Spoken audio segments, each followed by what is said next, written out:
Come on. There we go. Here we go. It is episode 8. BetParks presents Stick to Hockey Live. We've got a fun show today. It's a Friday. Oh, it's going to be a lot of fun. And from Crossing Broadcast, from Snow the Goalie, we've not only got Anthony SanFilippo, we've also got Russ Joy, who sometimes I term as Russ Joy Less. But we'll get to them in a minute. Let me tell you about BetParks, because this is a great time, great weekend, great time of year. The confluence of all these sports happening at the same time. Baseball, you've got hockey, you've got college and pro football, you've got, you name it, F1 back this weekend in the U.S. at Circuit of the Americas in Austin, Texas. You can bet it all on the BetParks app.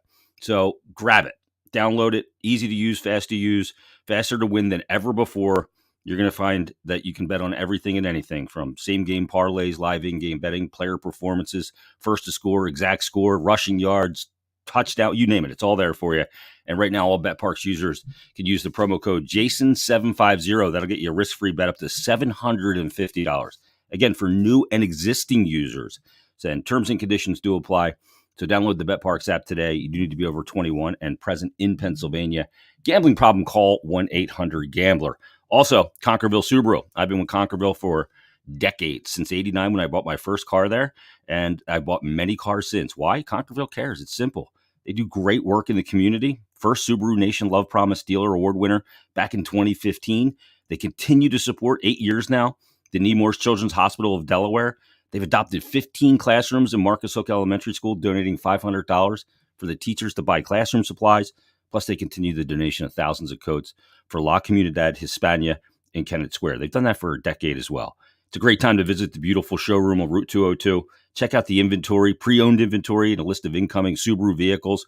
You're going to love it. Plus, it's more than a dealership. It's also a great service department with a free car wash with every visit. So visit ConquervilleSubaru.com. Check them out again on Route 202 in Glen Mills. And remember that Concordville cares. All right, let's get to the boys now. From Crossing Broad, Snow the Goalie. We bring them both in. It is Anthony SanFilippo and Russ Joy. How you doing, boys? Doing fantastic, Jason. Good to see your beautiful face today. Doing great. I'm going to fix your ad read. La Comunidad Hispana. That's it. We're good. Wait, give me that again? La Comunidad Hispana. You don't pronounce the H. And don't make it Hispania. There's no tilde on the N. You know, that's... La Comunidad Hispaniola, whatever. Hispania. It doesn't matter. It's not why we're here today. You know.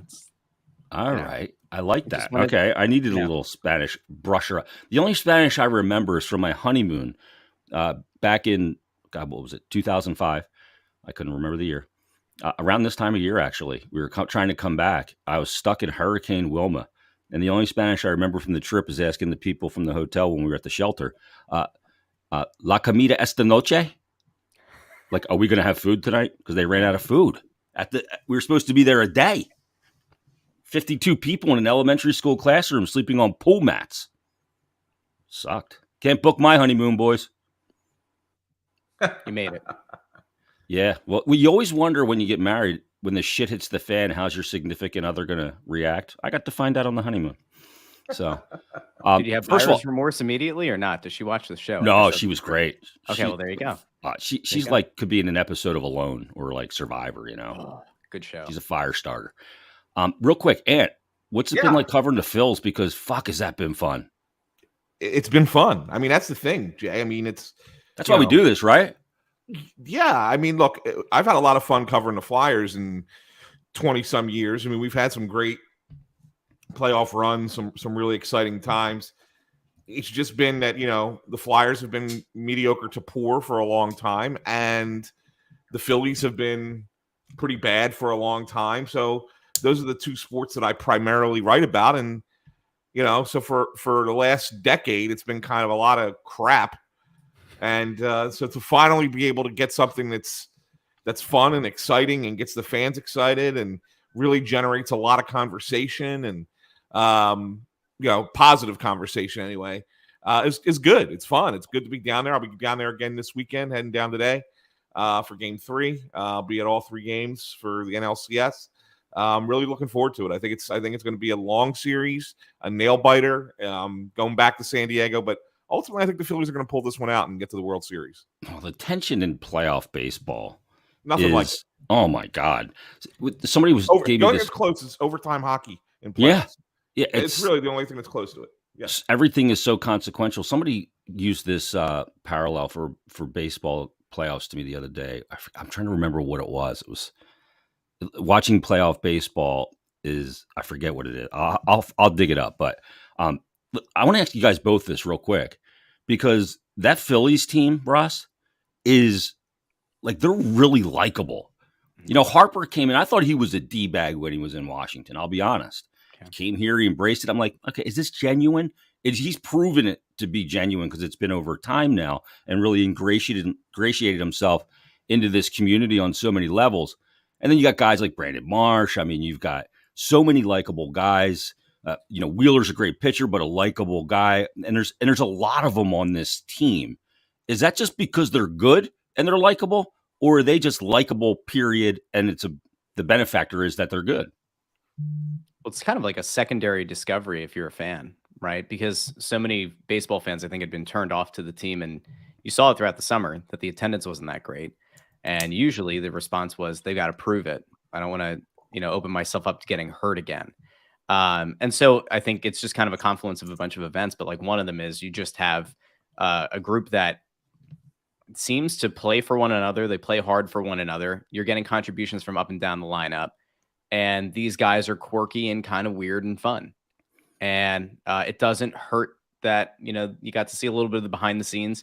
You got the playlist. Kyle Pagan from Crossing Broad went and found, pulled up their Spotify playlist from the clubhouse after they beat the Cardinals. And they're just a fun group. I think Marsh, in a way, reminds you a little bit of being lanky and goofy, like a Jason Worth. They're not the same player, but like, there's a little bit of that flair. And then, I think you just got a group of guys. Like, I kind of was with you on Harper when he first came, and I was wondering how much of this is just like meaningless pandering. Is he authentic? It kind of feels like he really has, in a way, identified with the city. And that's another thing that just kind of plays into, I don't want to say the legend. It's too early for the legend, but like, this season, like, there's something about this team that feels right. And it might not have the entire season, but this postseason has been, I think, the closest to like the 2008 team vibes as it's gotten. Yeah, it really is. And, the playlist thing is great too. And the Dancing on My Own, the Callum Scott song, winner of the 2015 Britain's Got Talent. How you like that depth knowledge, Ant? That's pretty good, right? That's good. Although it wasn't his originally. No, it's what's her name? It's a female that sang it. That's correct. I forget her name off the top of my head, so my Robin. knowledge base. Robin, yes, that's right. Let's get to the Flyers, because this is Stick to Hockey Live. It's not Stick to Phillies Live. And there's a lot to good. get. The hockey What's that? team. The hockey team has been good. It's been enjoyable, right? They haven't been perfect, but the results, obviously, and I think like every time in Philadelphia, you can always identify with a team that battles. Like, that matters here more. Sometimes I think that's stupid that it matters here more than like it does, because ultimately it's pro sports. But Ant, they do battle. Like, even in the Florida game on a back-to-back, I was impressed how they battled back. They almost seem ignorant to the fact that you're not supposed to do that against, a team like Tampa and a team like Florida. Yeah, I was really impressed with the more impressed with the comeback in the second period against Florida. I mean, obviously you come back and beat Tampa, you lose to Florida, but you get down 2-0 to Tampa early. You got the whole game to come back. You've had a couple days off. You still got your legs under you. You still feel like you can get back into that game. Plus, you got Carter Hart in goal, right? And Hart's been off to a really strong start for them. The comeback in Florida, you're down 2-0 the next night. You're back-to-back games. You got your backup goalie and Sandstrom going. It's easy for the mind to go, okay, this is not going to be our night. Yeah, 5-1 loss. It's easy for it to be, let's just shut it down and, we'll get back at it on Saturday in Nashville. And they didn't. And that's to their credit. And that to me is even more impressive. Yeah, they lose the game, but they got back into the game. They forced Florida to play in the third period where, years past, that's a cakewalk for Florida over the final 40. So, yeah, I mean, it wasn't a perfect game, like you said. I mean, I don't think they've played a great game yet of the 4 games that they've played. There have been issues in each game. But at the same time, and Tortorella was really wise to point this out after the home opener. Hockey today is different. It's a lot about, there's a lot of mistakes that are happening. You may only play a good 35, 40 minutes. Yeah, and get away with it. But if you play hard and you stick to the game plan, even if you're only playing a good 35, 40 minutes, but you play hard against the other team, you're going to win more often than not. Yeah. And that's a real smart assessment of how the game has changed from what it used to be, because it used to be you couldn't half-ass it for 20 minutes and get away with a win. Nowadays you kind of can, and that's because the game has changed in such a way that you can just ramp it up and play at your best level and still beat a team as long as you've been playing them hard, even in those other minutes when you're not playing at your best. See, the thing is, too, is it's so much about momentum. Like, you see momentum in hockey, I think, like basketball. Like in the NBA, you see momentum, and, does Doc Rivers call the timeout at the right time? Or do they do the right things to stave off momentum? And what do you do out of that timeout? And the momentum you're seeing, I think, in the NHL is more pronounced than ever because of forecheck systems and all that. And you just got to hope that when they have it, you're just in your structure and you keep them to the outside, and whatever you give up is not that detrimental. But the thing is, one thing that Tort said, and I've never heard a coach say this, and I absolutely loved it, is this is a find a way league, Russ.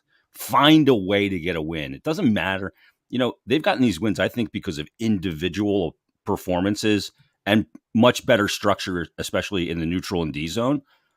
But the find a way league can only take you so far because they are bereft of high end talent. They are. It's probably important to kind of note, how they got these wins and the teams that they picked them up against as well, right? Like, context is king in this situation. And it kind of goes without saying, but just in case it does need to be said, this team came in better shape than pretty much any other team they've had to play to this point in the season because of the John Tortorella training camp. And so there's a line of thinking that if you had run into these 4 teams mid-season, do you walk away with a 3-1-0 record? Maybe. It's possible. Devils aren't exactly very good. Vancouver hasn't won a game this year. Tampa, you would assume you'd probably lose to once they've kind of hit their groove. I think that what you're seeing is a team that is afraid of their coach, which is probably a good thing, and a team that's better conditioned, and also a team that entered the season as one of the worst rosters probably in hockey, whether it's injuries or just the way that the team was constructed. And if you're an opposing team, you're probably going to look at this as an easy game, a blow-off game. And if you don't take this team seriously and you see the way that they're busting it now, you're entirely, within the realm of getting upset and within the realm of having a turnover end up in the back of your net, like what happened with Noah Cates' goal. So I think that's what you're seeing. And they, to their credit, they're a scrappy team, and they have found a way to win 3 games to start the year.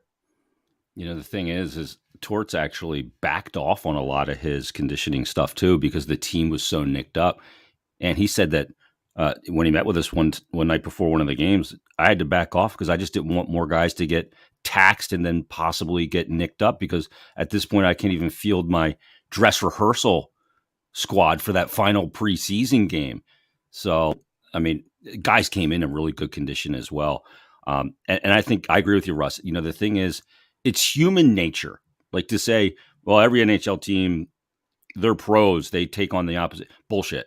They don't take on the opposition. They go, well, tonight's a little bit easier of a night. That's the reputation the Flyers have. But how long does it take for it to kind of go through the league to go, hey, when you play the Flyers, you got to bear down because they're going to work their bag off?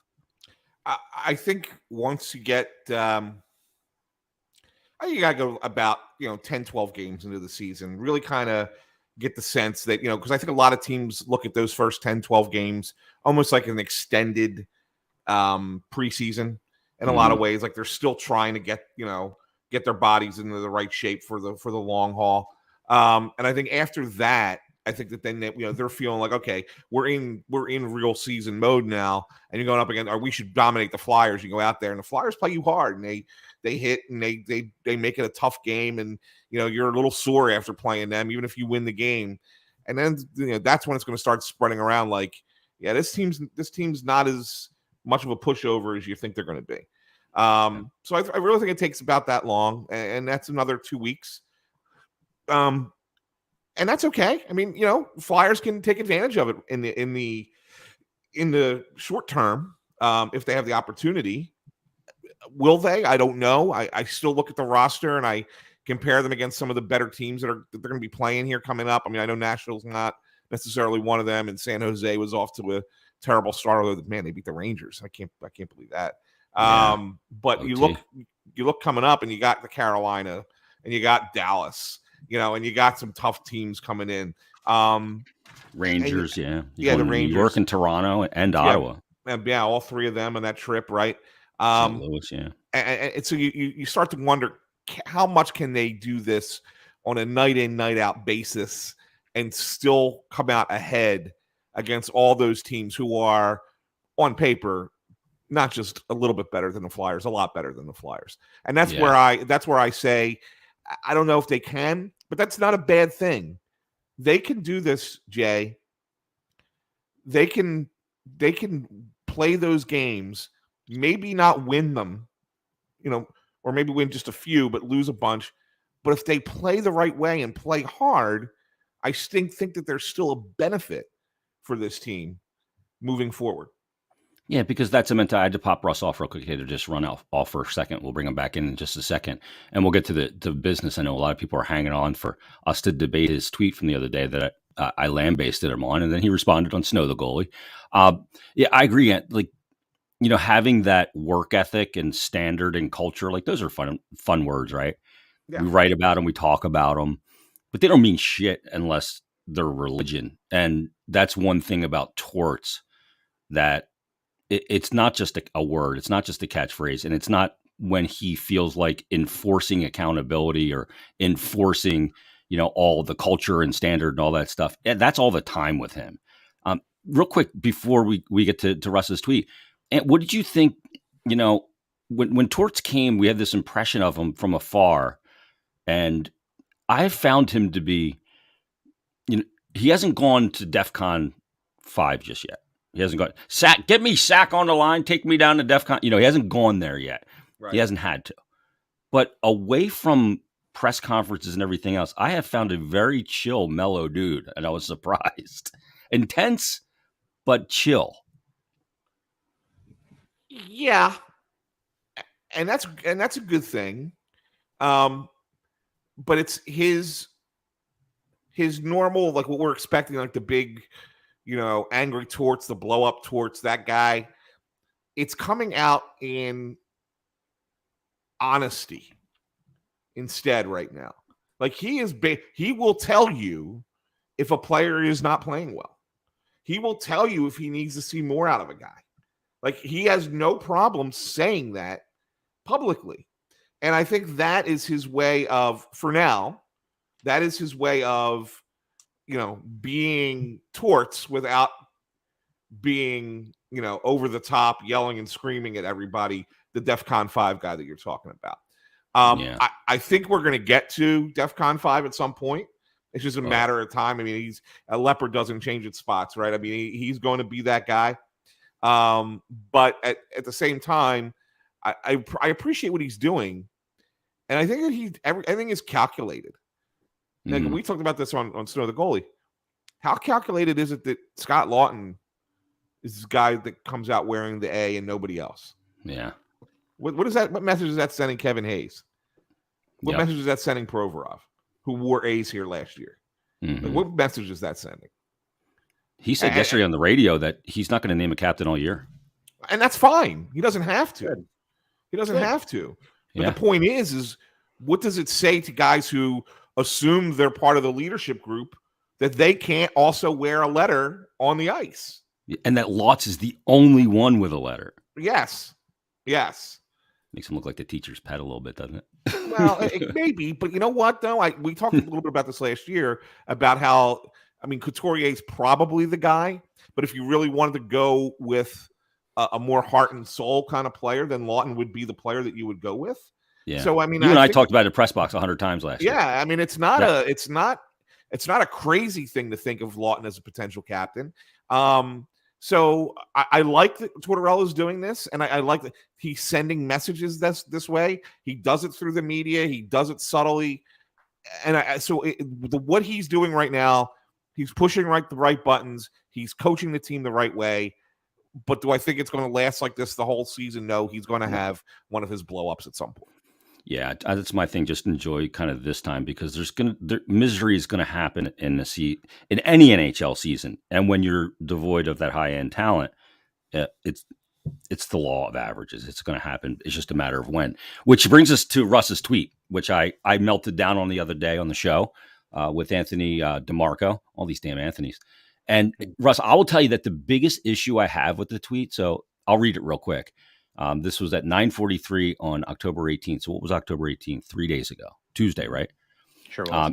And it was after so it's after the Flyers beat Tampa. Mm-hmm. And you said the Flyers are 3-0 in a season where the objective was to lose. Can't make this up. Kind of knew the Torch training camp would have them better conditioned than the opposition, but the young guys are really stepping up. # fueled by Philly. The part that irritates me, even today, 3 days later, is that in a season where the objective was to lose, because to me, the objective can never be to lose. And going into this season, I think we knew that wasn't the objective because the minute you hired Torts, there's no way the objective was to lose. So kind of explain that to me. Yeah. If you're still upset about the tweet 3 days later, I don't have to tell you, man. I don't have shit going on. If you're scared, get a dog. I got one. There are a few different lines of thinking. I think like the surface way to read it is the wrong one. And I said to Ant yesterday on Snow the Goalie that like there probably should have been a should have in there, should have been to lose, which I've been very consistent about for months now. I think probably for even over a year, I've been consistent in this thought, this line of thinking, that the only way to break out of mediocrity, which is where we've been for a decade, is to go one of two ways. And this front office has proven incapable of going the way of building a contending team and a meaningful roster, or one that can actually contend and make a deep playoff run. They don't have it. It's a team that came into this as arguably like a bottom 7 roster in the league, if you want to be really generous. And they had no cap space to start the year. That shouldn't happen. Like that kind of thing can't happen. And so I look at it and I say, all right, objective should be to lose. I look at their offseason. You had one cheat code. You had Johnny Gaudreau out there. You chose not to go that route. That's fine. You chose to hang on to James Van Riemsdyk into the offseason, presumably thinking that someone would be willing to play ball. Chuck Fletcher supposedly has gravitas with other GMs in the league. Somebody would probably be willing to take that contract for 1 year. James Van Riemsdyk's not a bad guy. He's been a player rep for the Players Association, not a locker room cancer. Totally fine, decent dude, can pot 20 goals, maybe more, show up on the power play. Couldn't move him. It's just, I look at it and I say, the objective here should have been to lose. And you're right. When you bring in John Tortorella, conceptually, he raises your floor. So you almost screw yourself out of getting into the range of a top 3 pick if you're going to go that way. But if you're going to do that, then why didn't you make a move for Johnny Gaudreau? There's cognitive dissonance. You can't say we're willing to raise our floor with the coach, but it's not time yet to go out and acquire somebody who can help us in some way, shape, or form in terms of putting up points.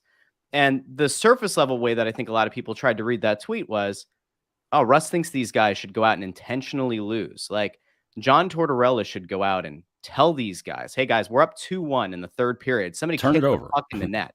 Yeah. And no, that's not the point. But I think if you read it like that, I don't know. If you read that, I'm not saying you, although maybe you, I think that if you read that statement and you think that I, of all people, am saying that a player should go out and intentionally tank a game, then I think you're adult.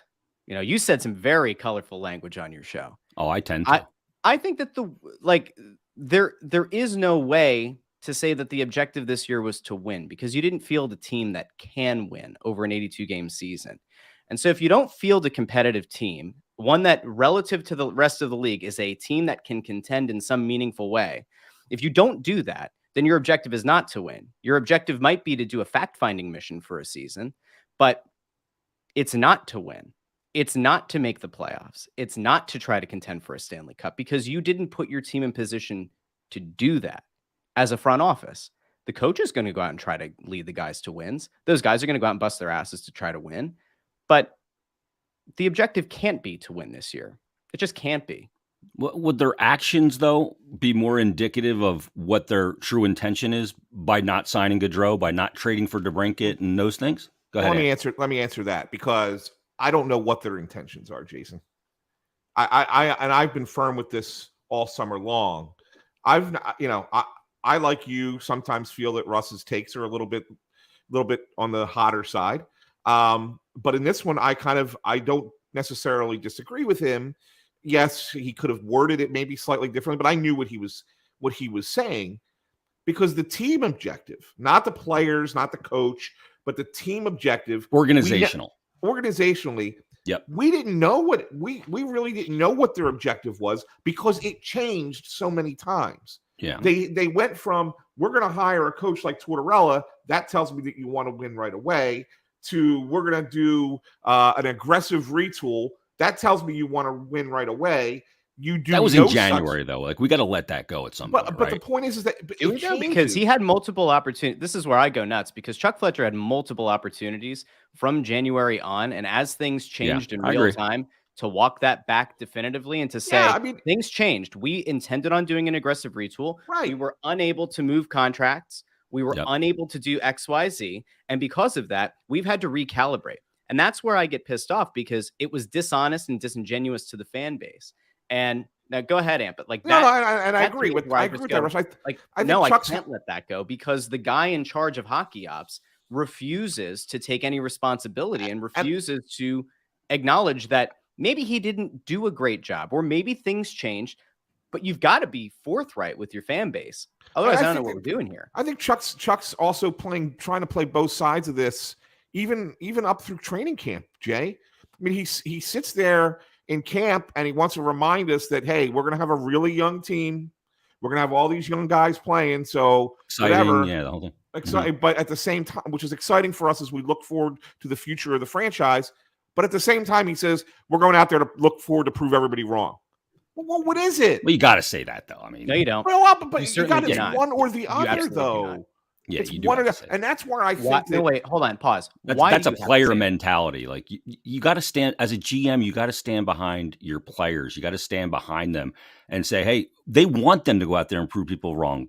Guys like Travis Konechny and Provorov and raise their value, whether they're here long term or not. See, the notion too that Torts was going to come in and push them for a playoff spot. If you look at his history, year one, that's not what he does. Right, exactly. It's not. He goes in and he assesses, and then he builds something that can be sustainable everywhere he's gone, with the exception of Vancouver, because that was 1 year.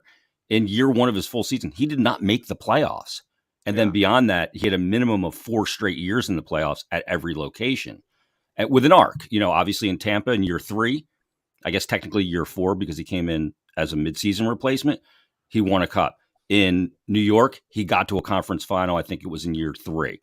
And then obviously in Columbus, he won the 1 round of playoffs in the bubble and then eventually walked away. But see, I don't think that intention was there. I think the intention when you hired Torts was to get the culture and standard turned around. I think I never listen to what GMs and coaches say sometimes, because it doesn't matter. What matters is their actions. I read their actions, not their words. Is what I'm saying. And that's fair. And that's fair. Hold on a second. Tickets are coming up. The fans listen. Yeah, and when the fans are told to, I get that. Yeah, you're right about that. But here's the elephant in the room, and I know that Chuck tried to downplay it. I know Chuck brought it up himself after the hiring of Tortorella in a press conference, because nobody asked him. He felt the need to say it. Okay, but I know for a fact, because it was my report, that he did not want John Tortorella to be the coach of this team. It was not his choice. This was a choice that came from above him and around him. And it was not his first choice. Not to say that he didn't want to hire Tortorella, period. But Tortorella was not his top choice. Wasn't his top choice was probably Trotz, correct? Okay. Barry Trotz was certainly his first choice. Yeah. Point is that when you have that, and when you have all of these things, and you kind of look at it, and for them to sit there and say we were never in on Gaudreau, and I have people who are very close to Johnny who told me they were talking with the Flyers at length. So you're lying to the public again there. They were in on Gaudreau. They just didn't want to. At one point, they decided that it was better to not go that route, and maybe that was better for the team ultimately. But they were to sit there and say we were never in on him is, again, BS. They were in on him. They were in on Johnny Gaudreau. 100%. They were talking to his camp. I promise you this. It's why Gaudreau waited. It's why he waited. He was waiting for a response from the Flyers.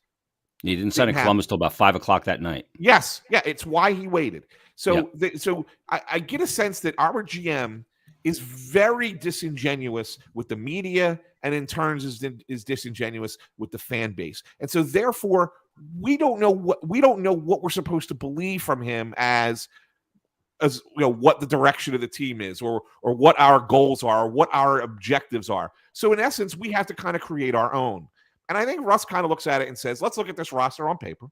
Let's see what this roster looks like. It's not a playoff contending roster. If it does well and it overachieves, that's great on the coach because it gets us that much closer to being a good team next season. But at the same time, we can't expect great things from this roster as it's constructed.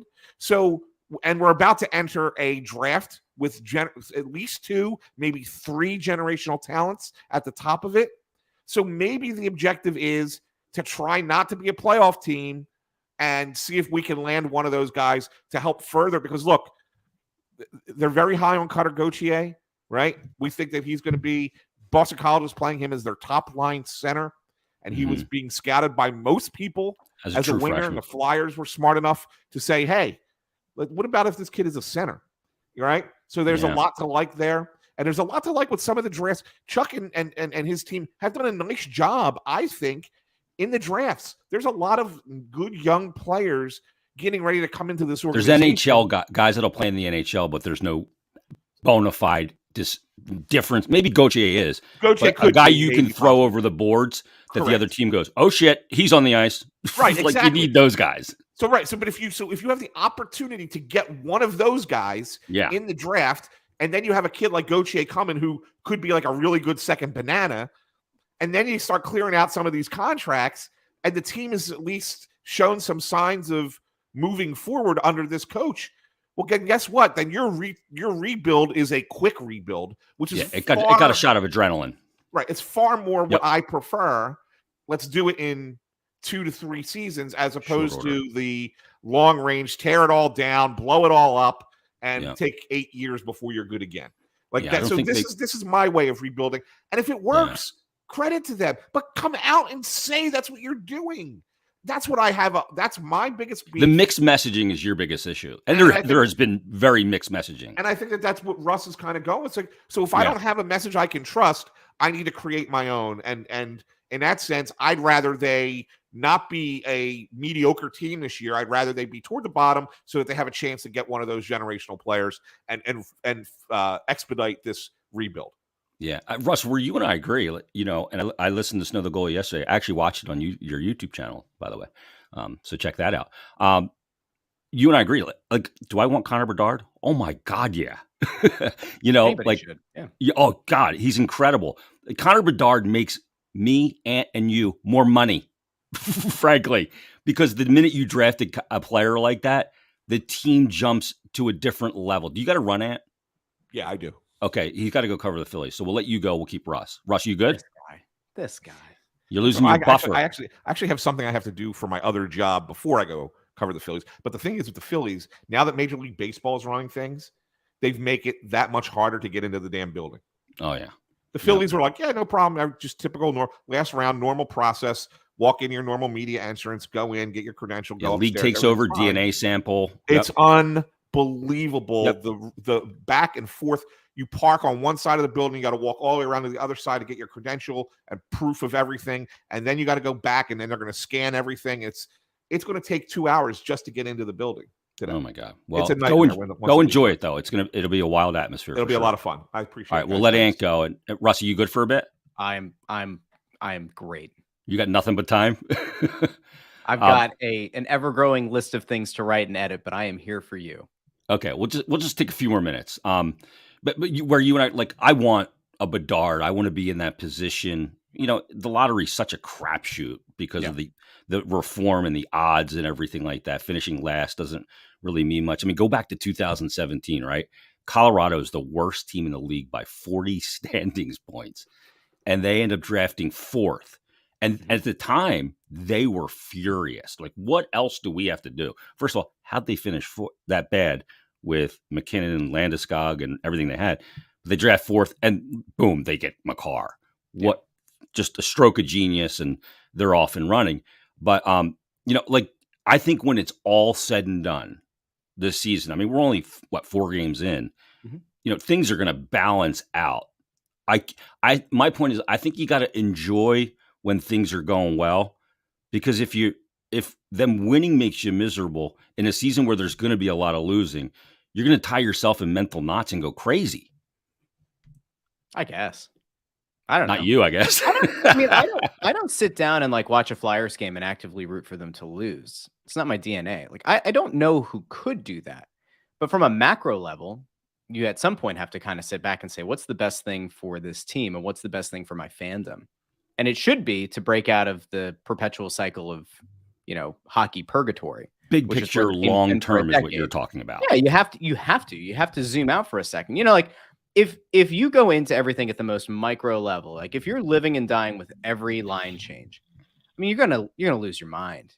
Yep. You know, if you go into every game with your heart and soul, and like you certainly can, and like, you know, for the people who are only hockey fans, who are only Flyers fans, like, I get it. You'd be diametrically opposed to wanting to see the team lose because it's your only thing. It's the only thing you care about in the sports world. But if you're like a multi-sport fan, you have other outlets. You know, you have other teams that you can cheer for. You know, you can throw yourself into the Phillies run. You can throw yourself into the Eastern Conference final with the Union next week. You can decide to like smash your head through a cinder block while watching Doc Rivers continue to fail to make adjustments with the Sixers. Like, you can do that, I guess. But like, I can't sit down and say I want this team to lose as I'm watching the game. But conceptually, the best thing for them is to lose. And like the biggest counter, and you kind of mentioned it, you know, it's like what, a 15% chance if you have the worst record in the league of getting the number 1 pick.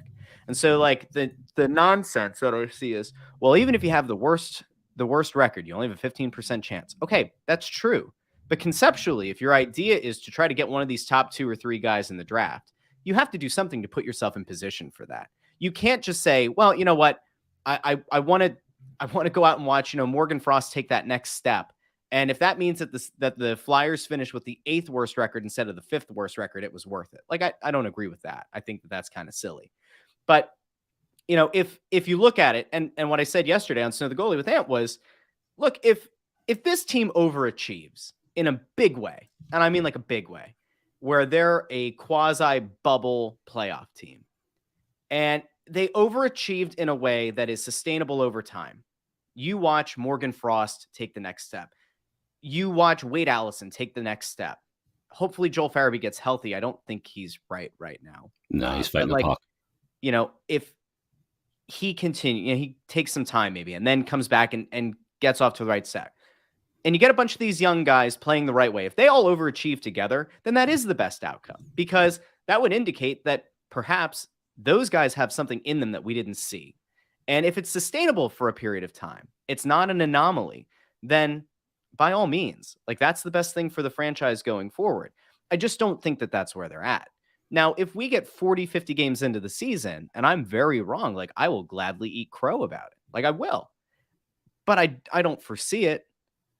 And if this team ends up being a sort of bubble team on the back of like Kevin Hayes and James Van Riemsdyk, that's the worst thing that could happen. Because 'Cause at of that the point, your veteran young core. guys haven't taken that step forward. It's a Mhm. bunch of aging or expensive vets that really shouldn't have much of a future with the team. Hayes will, just because his contract's an albatross. But like, it should be the young guys. If the young guys overachieve, awesome. You won't hear a complaint from me. And if they lose, by the way, you won't hear me railing against them for losing. See, I will rail against them if their work ethic is actually, bad. this is gonna be weird, but I actually disagree in a way. Okay. I think it's good, yeah, the young players develop, and some of them are going to, and inherently some aren't. That's just the way it is, right?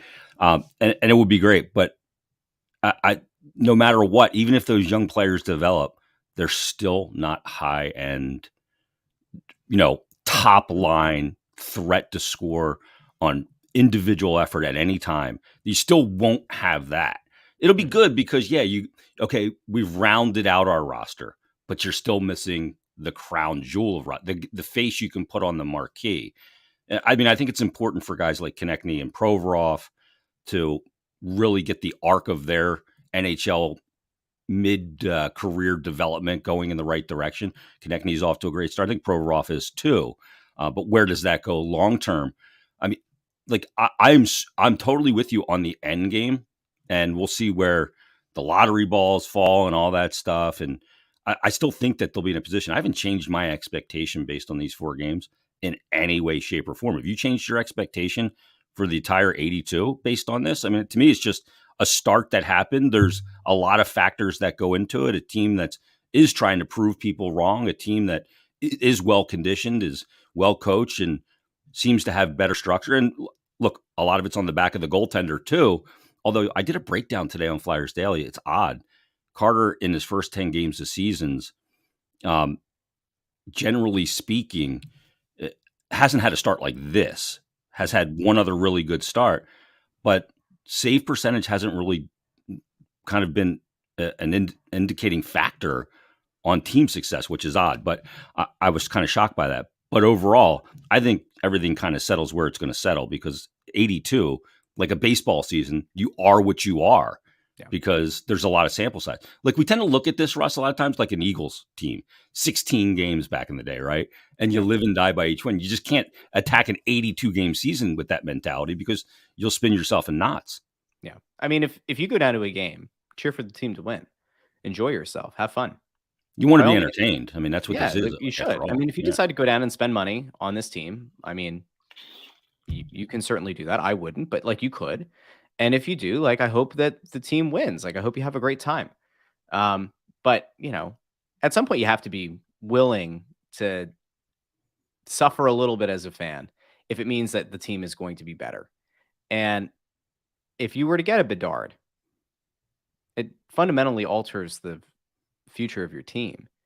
It fundamentally changes the entire trajectory of what this team could be. Because then, as you kind of mentioned before, Bedard comes here, or one of the other 2 highly touted prospects come here. Fantilli or Michkov. Yeah, like you get one of those guys, all of a sudden, James Van Riemsdyk, $7 million comes off the books. You start to get a little bit creative. Ivan Provorov's name probably pops up in trade rumors. Probably get a nice little return for Provorov. You also get out of the $6 million he's owed. At that point, now you have some flexibility.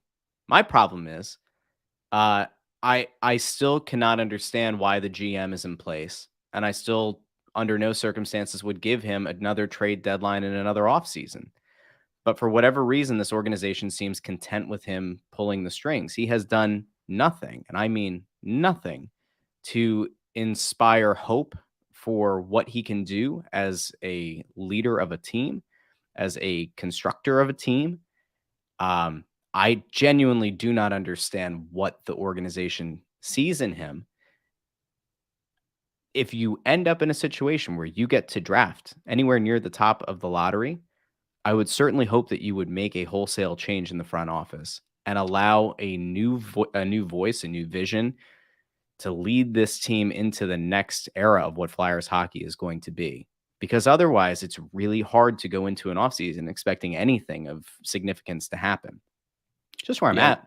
I mean, if you look at this draft in particular, if you're at the very top of it, it's kind of a no-brainer, right? Yeah. Where you're going. I mean, if you're at the top 3, if you're 1, you're taking Bedard. and then it's Fantilli probably second at this point. We'll see if that changes. I think their drafting has been fine. They just haven't drafted high enough. And how much do you put on Ron Hextall? Because so much of what this team is right now, to me, is a direct result not only of Hexy, but a result of Nolan Patrick in particular. Sure. I mean, that's the colossal.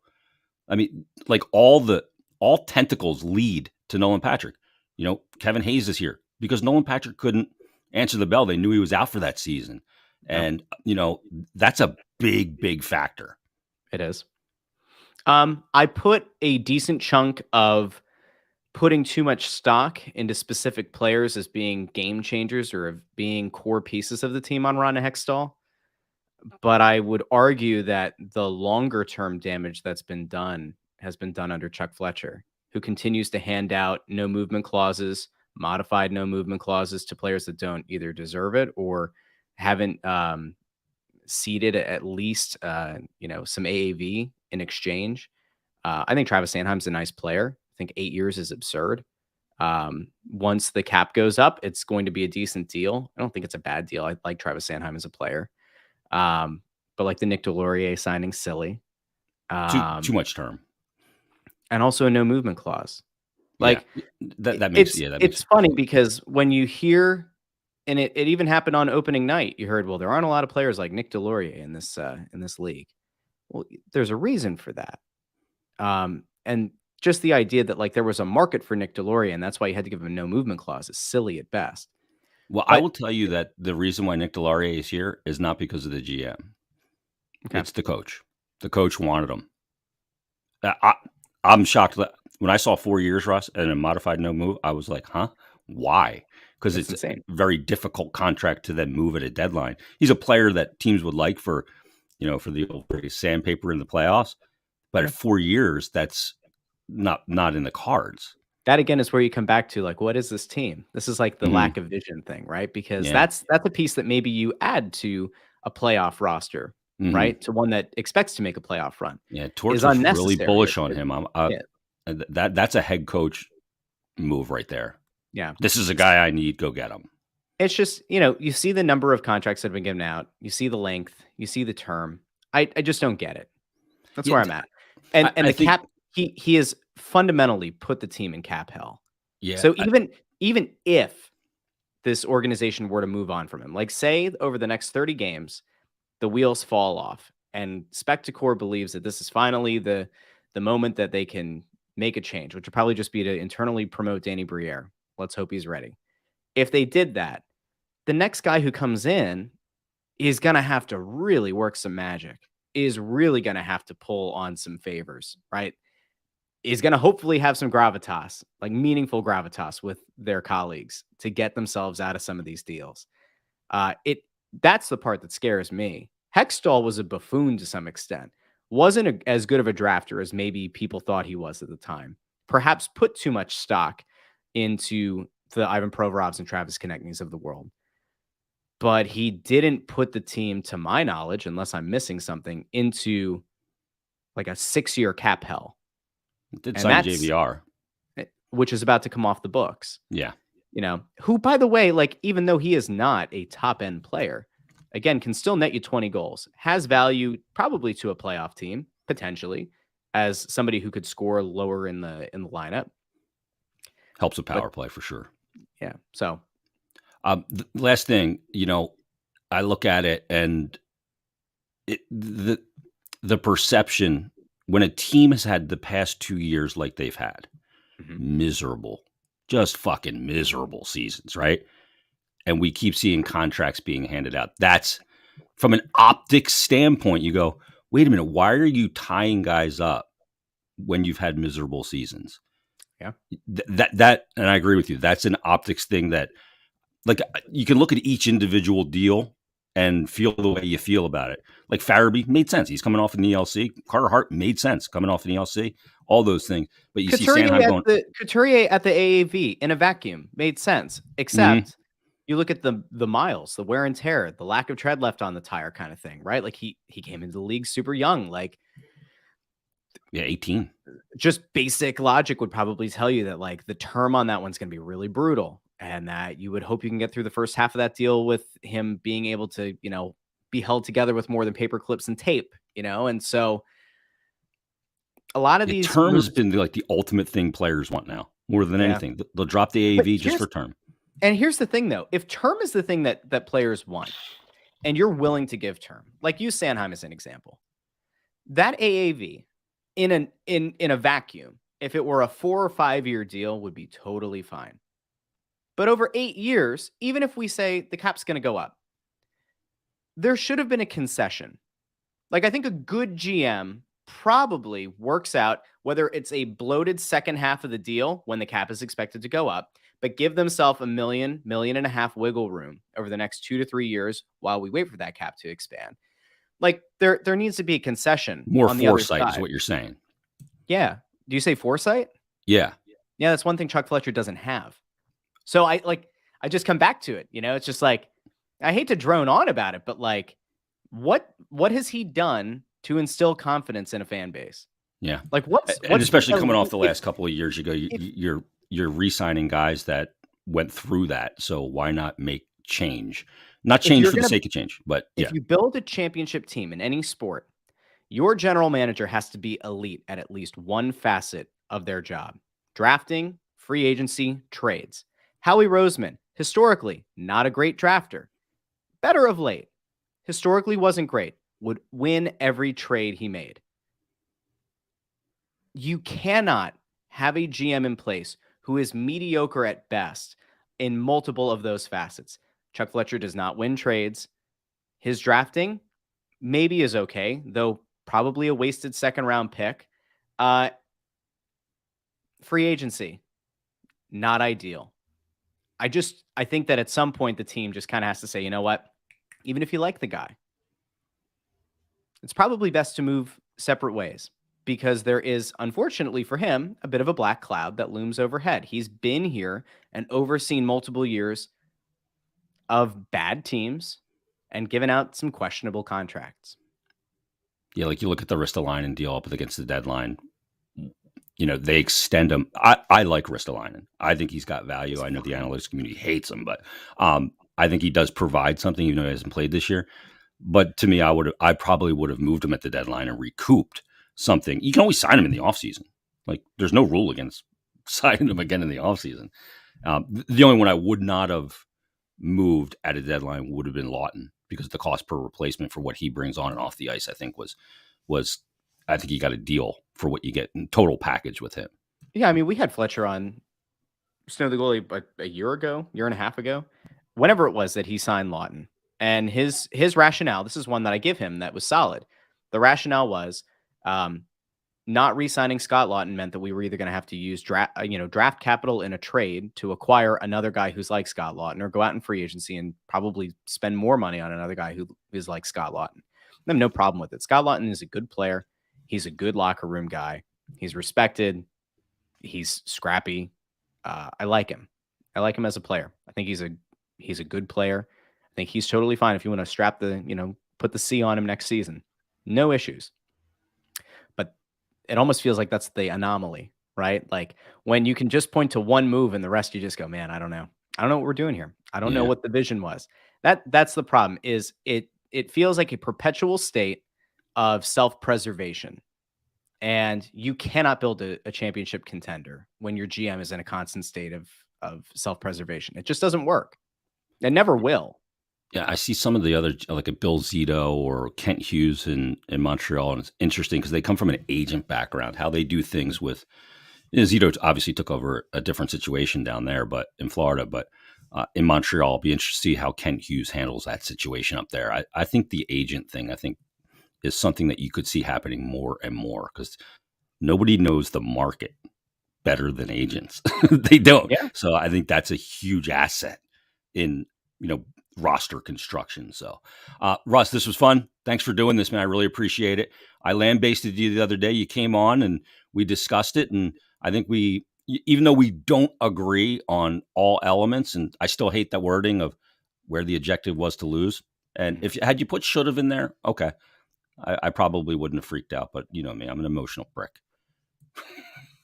You're emotional. I don't know if I'd say you're a prick. I would say that you're emotional. Did you see my new Twitter avatar?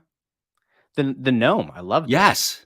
Yeah. I heard you say I was listening in the car, and you called me a garden gnome, and I'm like, I said resident I have garden a Flyers gnome. garden gnome. I said resident garden gnome. Jason Yes. Myrtetus text in. I kind of think that's it's great. compliment. If you want, we can Photoshop your face on there. I think it'd be great. Keep it up there for a while. That can be like the positivity gnome. That's the Posidelphia gnome. Yeah, that thing's looking a little weathered out there. You know, I got too many years tied up in contract to that garden gnome. I don't even know where I got the damn thing. I mean, in fairness, you did say before we came on, you know, the eyesight's starting to go. Oh, you know, getting a little bit older. I mean, one could argue that lawn gnome is kind of a microcosm of where you're at in life, and that's okay. There's nothing wrong with that. Where I'm at or the team's at? I don't know. Probably all of the above. If they do what they've done the last few years for a few more, that beard is going to be fully gray, and I don't know. I don't know where the Stick to Hockey podcast is going to be at that point. You're going to come on here with Coke bottle glasses and yes, Stick to Hockey Live. Hey, thanks for doing this. People can get all your stuff. Tell people where they can follow you and get all the pertinent information. You can follow the show Snow the Goalie on Twitter and Instagram at Snow the Goalie, Facebook.com/Snow the Goalie. You can go to snowthegoalie.com, which is like a very wonderful little site thing I set up. It doesn't. I didn't even know you had that. All right. I did it. I did it one night. I was bored. It was like 2 a.m. I was writing sports betting stuff, and I said, I'm just going to buy the domain and let's have some fun. So that's there. New episodes every week. We're on the Crossing Broad YouTube channel. If you want to watch, if you want to look into the eyes of Anthony SanFilippo as he's talking, if you want to, smile along with Bundy as I make a goofy point, you can certainly do that. That's all the places that you can find it. And anywhere, your favorite podcast app, we're there. There you go. Check it out. Appreciate you doing this, man. Have a good one. Thanks, man. There he is. Russ Joy from Snow the Goalie, Crossing Broad. And thanks to him for stepping in and joining us here today. Anthony SanFilippo as well.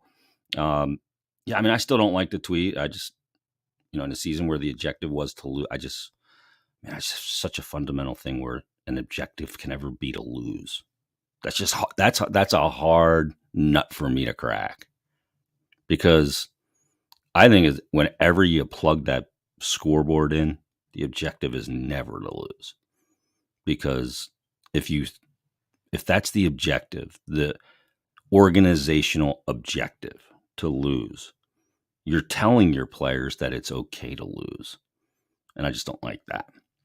That's a hot button thing for me, in case you don't know. So, but we'll see where it goes. Like I said to Russ, my expectations have not changed at all. It's 4 games. It's been a fun start. They've been scrappy and they've played honest and they've been resilient and they've worked hard. And I appreciate those things, but that's not going to necessarily change my opinion just yet. There's a lot of runway in front of us here. Eric messages in and says, you can't get your youngs better if you lose. He said loose, but you meant lose. I know. I just don't think that's ever good. But anyway, everybody, thanks for watching. Thanks for listening. Make sure you leave us a 5-star rating and review. Hit the subscribe button on YouTube and subscribe to the podcast as well. Let me tell you about BetParks because it's a great time to get on the BetParks Casino and Sportsbook app. Yeah, the casino part's great. Sportsbook's even greater because you can bet on everything. Same game parlays, live in-game betting, player performances on all the sports. Anything you can imagine, it is there for you. Easy to set up, fun to use. Look for the Stick to Hockey boost coming up. I think it's on Wednesday this week. By the way, they hit the boost this Wednesday night because TK scored with 1.9 seconds left. The boost was Flyers plus 1.5. The original line was plus 110. It got boosted to plus 250. And because TK scored to make it a 1-goal game with 1.9 seconds left, the boost hit. Beautiful. Hope you played it.